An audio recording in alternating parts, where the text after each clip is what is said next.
La semana pasada vi algo devastador en el supermercado. Un hombre de unos 68 años estaba en la caja, solo, comprando solo lo suficiente para una persona. Cuando el joven cajero le preguntó si quería la bolsa, respondió que no, que podía llevársela. Pero no fue eso lo que me llamó la atención. Fue la forma en que tardó tanto en irse, como si prolongara esos pocos minutos de interacción humana. Regresé a casa pensando en él y en tantos otros con los que trabajo. Hombres que trabajaron durante décadas, formaron familias y construyeron sus propias historias, y ahora se encuentran atrapados en un silencio ensordecedor.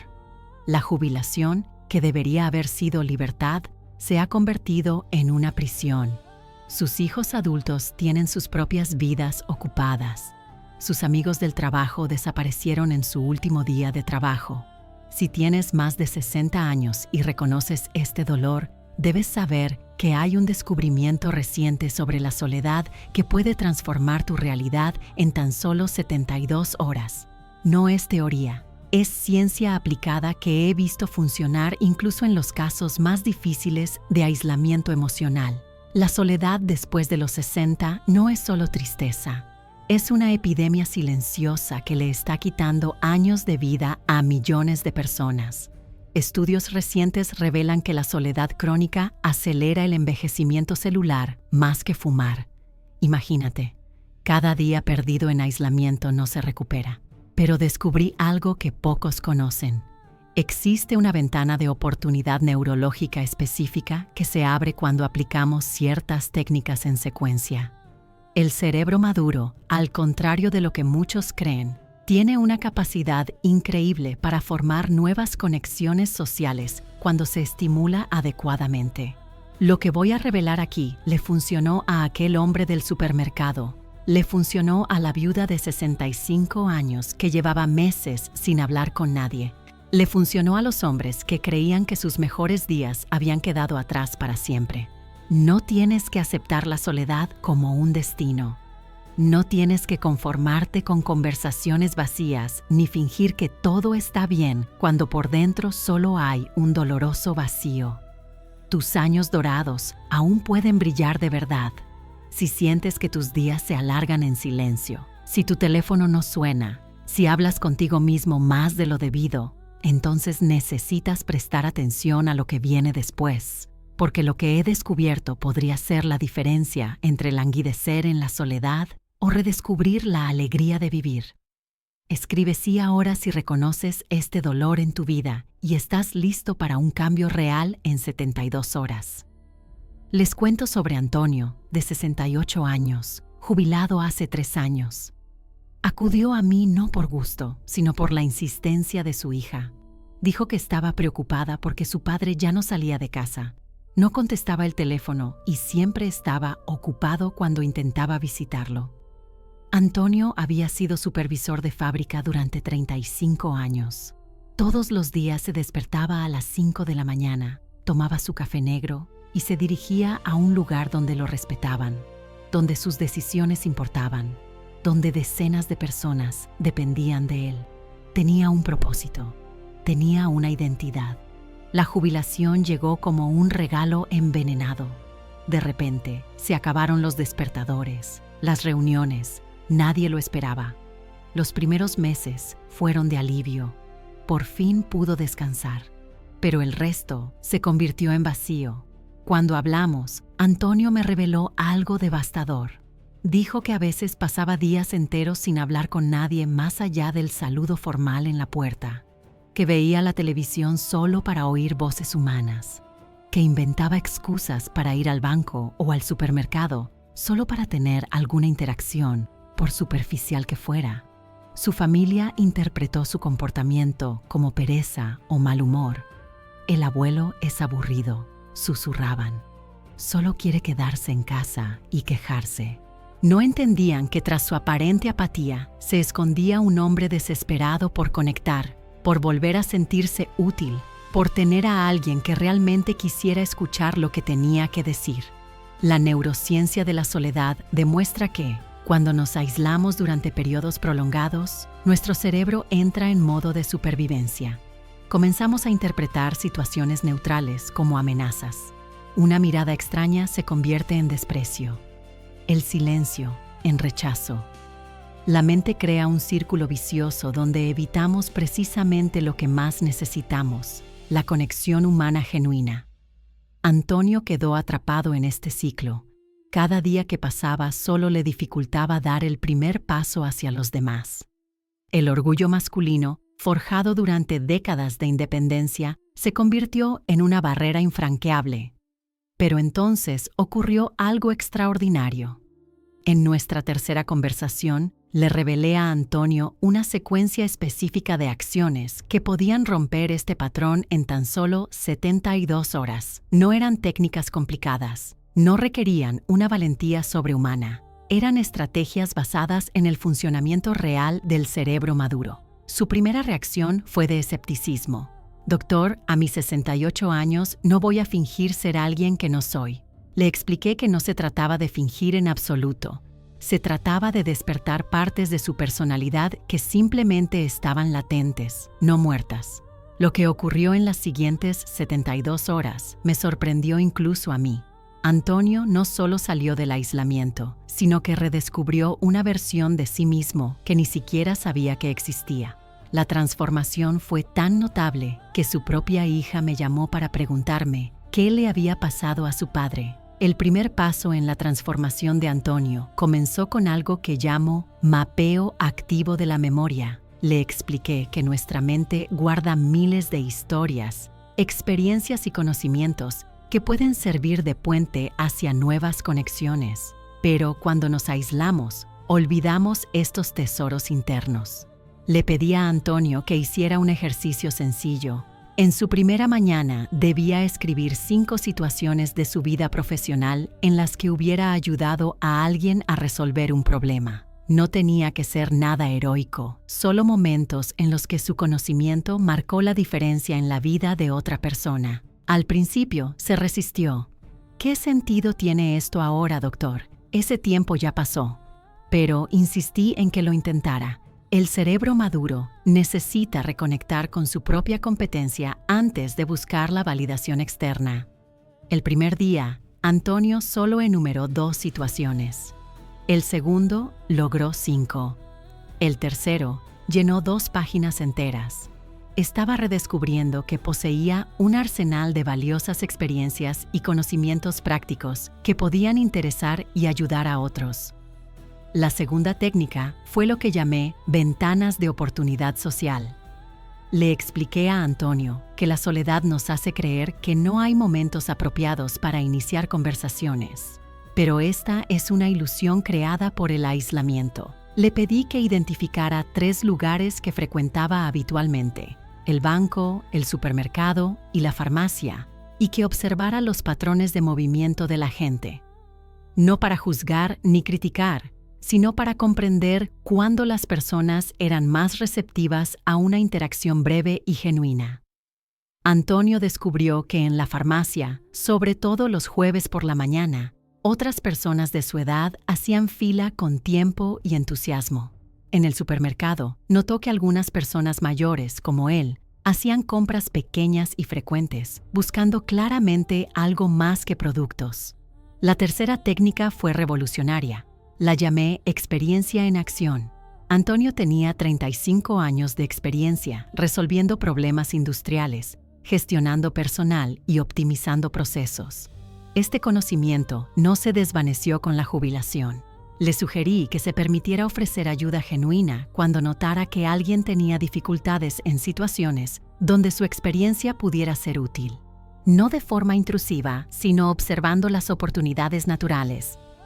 Durante su primera semana, Antonio ayudó a una joven pareja a elegir herramientas en la ferretería. Les explicó los diferentes tipos de tornillos y les preparó una lista de compras lógica. La gratitud en los ojos de aquellos jóvenes despertó en Antonio algo que había estado latente durante años: un sentido de utilidad. El impacto neurológico fue inmediato. Cuando nos sentimos útiles, el cerebro libera dopamina y serotonina, los mismos neurotransmisores que nos motivan a buscar más interacciones sociales. Antonio estaba rompiendo el círculo vicioso de la soledad al reactivar su identidad competente. Tras solo 3 días aplicando estas técnicas iniciales, Antonio ya sentía una energía diferente. Se despertó con pocas expectativas. Salió de casa con un propósito, aunque solo fuera para una visita rápida a la farmacia. La cuarta técnica que le revelé a Antonio transformó por completo su perspectiva sobre el envejecimiento. La llamé inversión de roles sociales. Le expliqué que la sociedad programa a los adultos mayores para que sean meros receptores de cuidados, consejos y ayuda. Pero esto crea una dinámica tóxica que alimenta sentimientos de inutilidad. Propuse que Antonio invirtiera esta lógica. En lugar de esperar a que otros acudieran a él o buscar constantemente atención, debería buscar activamente maneras de ser una fuente de algo valioso para los demás. No una caridad forzada, sino una contribución genuina basada en quién realmente era. Antonio empezó a frecuentar un taller mecánico local donde siempre llevaba su coche. En lugar de esperar a que lo revisaran, se dio cuenta de que el mecánico más joven tenía un problema con un motor antiguo. Antonio llevaba décadas trabajando con maquinaria similar. Le ofreció una sencilla sugerencia que solucionó el problema en minutos. El resultado fue extraordinario. El joven mecánico no solo le dio las gracias, sino que también le preguntó si a Antonio le gustaría volver. «Tú entiendes estas máquinas viejas mejor que yo», dijo. En ese momento, Antonio redescubrió que aún tenía mucho que ofrecer. La quinta técnica implicaba lo que llamo ritmos de reconexión. La soledad crea patrones temporales caóticos. Nos despertamos cuando queremos, comemos cuando nos apetece, y no tenemos compromisos que nos conecten con el ritmo social. Esto nos desconecta aún más de la vida colectiva. Guié a Antonio para que creara 3 compromisos semanales fijos que involucraran a otras personas, pero sin una presión emocional excesiva. Nada de grupos de terapia ni actividades sociales forzadas. Compromisos prácticos donde su presencia tuviera un propósito. Decidió ayudar en el huerto de la iglesia los martes, participar en el bingo benéfico los jueves y visitar el mercado agrícola a la misma hora todos los sábados. Estos puntos fijos creaban un marco temporal que estructuraba sus días y le permitía interactuar regularmente con caras conocidas. La sexta técnica fue la más poderosa. Recuerdos como puentes. Descubrí que Antonio, como muchos hombres de su generación, rara vez compartía historias personales. Almacenaba décadas de experiencias interesantes, divertidas y conmovedoras que podían ser puntos de conexión naturales con los demás. Le enseñé a identificar sus historias más universales, aquellas con las que cualquiera podía identificarse. La vez que se perdió en una ciudad desconocida, cómo conoció a su esposa, el trabajo más difícil que enfrentó, la lección más importante que aprendió de un error. Antonio practicó contar estas historias primero a mí y luego a conocidos casuales. Descubrió que la gente mostraba un interés genuino. Sus historias despertaron recuerdos similares en otros, creando conversaciones naturales y significativas. A las 2 semanas de aplicar estas técnicas básicas, la vida social de Antonio cambió por completo. No porque se convirtiera en una persona diferente, sino porque redescubrió aspectos de sí mismo que el aislamiento había oscurecido. Volvió a ser interesante porque volvió a interesarse genuinamente por los demás. La séptima técnica que implementamos fue el protocolo de vulnerabilidad controlada. Le expliqué a Antonio que a los hombres de su generación se les enseñaba que mostrar necesidades era señal de debilidad. Pero esto crea una barrera invisible que impide las conexiones auténticas. La estrategia no era volverse dependiente ni dramático, sino permitirse pedir pequeños favores o admitir pequeñas limitaciones con naturalidad. Cuando Antonio iba al supermercado, en lugar de cargar todas las bolsas solo, aunque era difícil, empezó a aceptar ayuda cuando se la ofrecían. Y lo que es más importante, empezó a corresponder preguntando si la persona también necesitaba algo. Esta reciprocidad creó vínculos inesperados. Su vecina del tercer piso, a quien había saludado cortésmente durante años, empezó a invitarlo a un café al descubrir su experiencia en jardinería. El portero del edificio empezó a buscarlo para pedirle consejo sobre un problema familiar después de que Antonio compartiera una experiencia similar. La octava técnica fue revolucionaria: la escucha activa generacional. Ayudé a Antonio a desmentir una creencia común entre las personas mayores: la idea de que los jóvenes no quieren escuchar a quienes tienen experiencia. De hecho, muchos jóvenes anhelan la guía de alguien con suficiente experiencia para tener perspectiva. Antonio empezó a frecuentar la plaza cercana donde los padres jóvenes llevaban a sus hijos. En lugar de simplemente observar con nostalgia, empezó a ofrecer consejos útiles cuando era necesario. Por ejemplo, cómo calmar a un niño inquieto, qué juguete era más seguro o cómo resolver pequeños conflictos entre hermanos. El resultado fue sorprendente.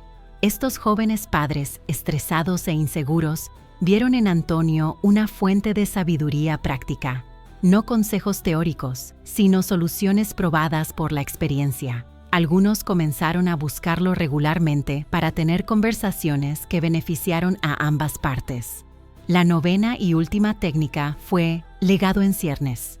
Descubrí que Antonio, como muchos jubilados, sentía que su trayectoria profesional había sido olvidada.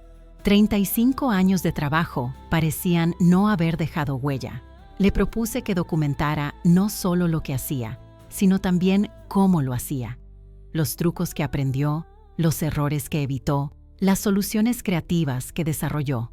No para un libro ni un archivo formal, sino para compartirlo con quienes pudieran beneficiarse de este conocimiento. Antonio comenzó a asesorar informalmente a jóvenes profesionales del sector industrial. Primero mediante conversaciones informales, luego a través de una red de contactos que se expandió con naturalidad. Descubrió que su experiencia era inmensamente valiosa para quienes iniciaban sus carreras. El impacto psicológico fue profundo. Antonio no solo buscaba compañía ni pasatiempos, estaba construyendo un legado vivo, viendo cómo su conocimiento florecía en los demás. Esto le dio un nuevo sentido a sus días y creó una sólida red social basada en la contribución mutua. Exactamente 72 horas después de implementar la primera técnica, Antonio transformó por completo su rutina social. No porque siguiera un guión artificial, sino porque redescubrió su capacidad natural para enriquecer la vida de los demás. Regístrate ahora y activa la campanita, porque lo que viene a continuación podría salvar tu vida emocional.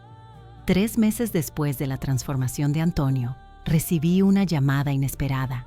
Era él, pero había algo diferente en su voz. Una energía que no había escuchado en mucho tiempo.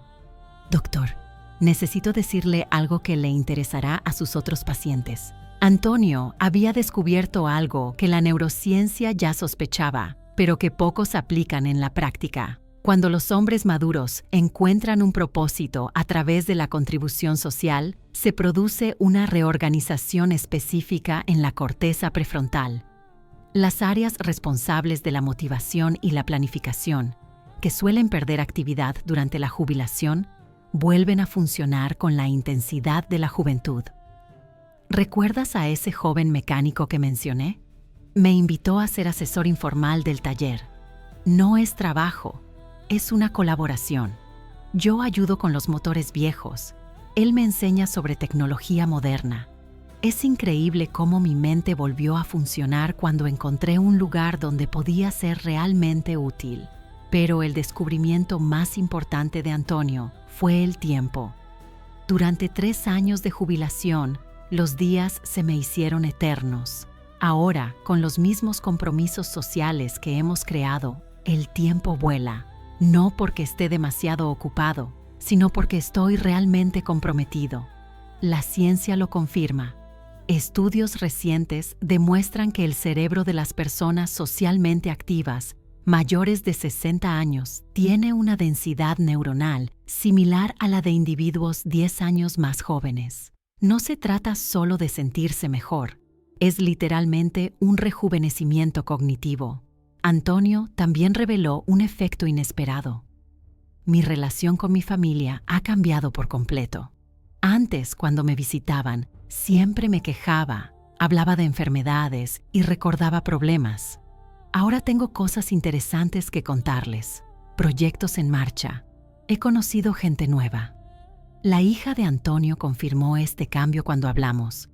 Mi padre ha vuelto a ser la persona que admiraba de niña, alguien con historias fascinantes, soluciones creativas y una energía contagiosa. Ahora es un placer visitarlo.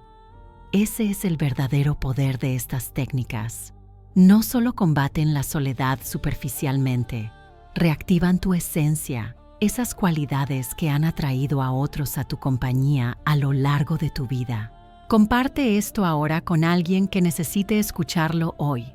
Podría ser la diferencia entre languidecer en la soledad o redescubrir la alegría de vivir. Para asegurar que esta transformación sea duradera, desarrollé lo que llamo la rutina diaria antisoledad, basada en la experiencia de Antonio y otros pacientes que superaron el aislamiento después de los 60. La mañana es crucial. Las personas socialmente conectadas se despiertan con expectativas específicas sobre las interacciones del día. No se trata de grandes eventos, sino de pequeños momentos de contacto humano que animan las horas.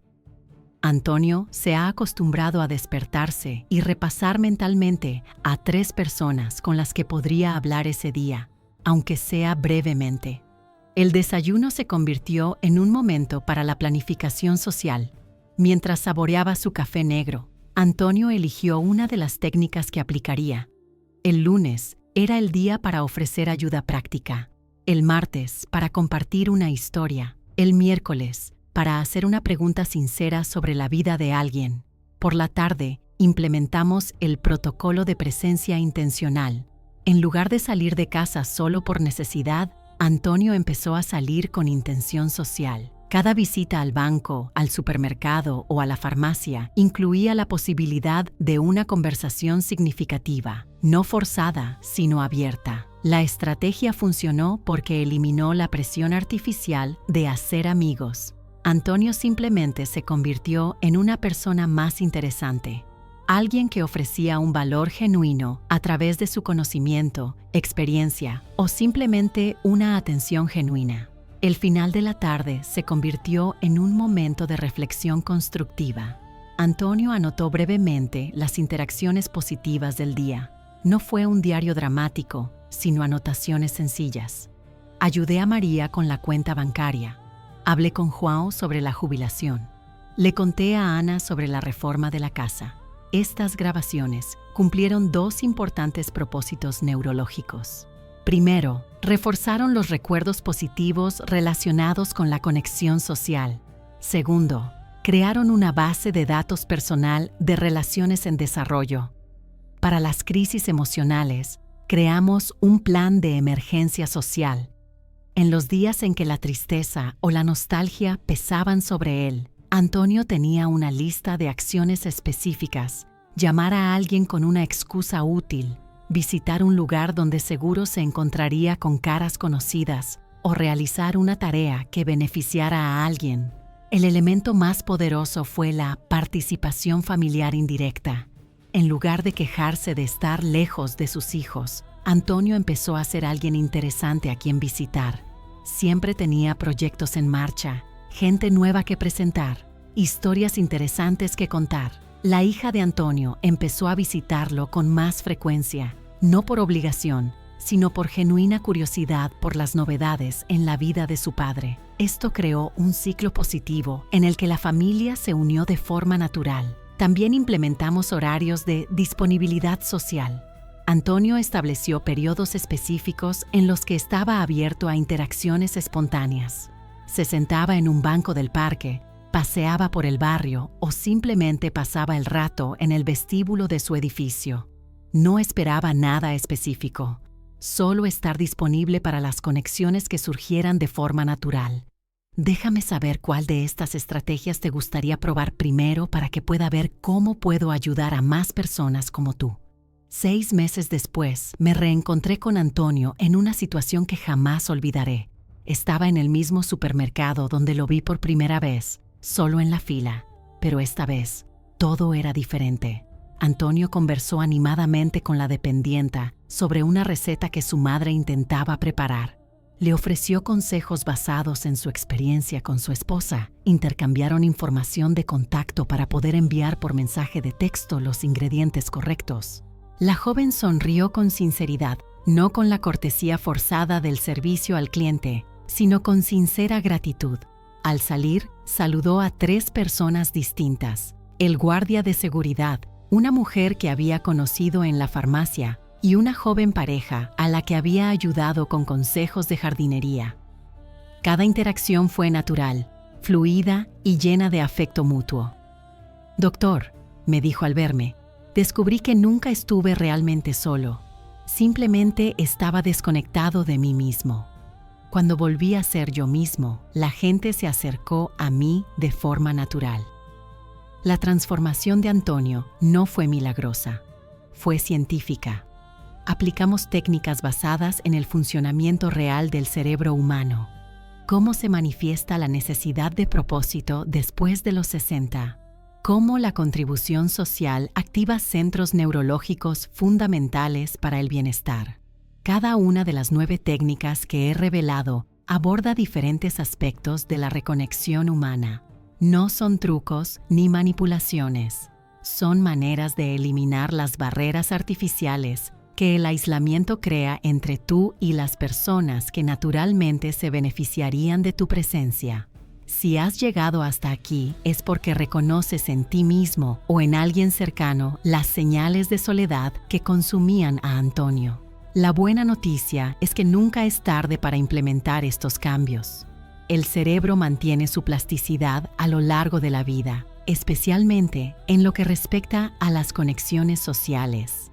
Posees décadas de experiencia, conocimiento y sabiduría que pueden iluminar la vida de los demás. No tienes que conformarte con la invisibilidad social que nuestra cultura impone a las personas mayores. No tienes que aceptar que tus mejores días quedaron atrás. La soledad no es un defecto de carácter ni una consecuencia inevitable del envejecimiento. Es un síntoma de una desconexión temporal que puede revertirse mediante acciones específicas e intencionadas. Tus historias importan, tu experiencia es valiosa.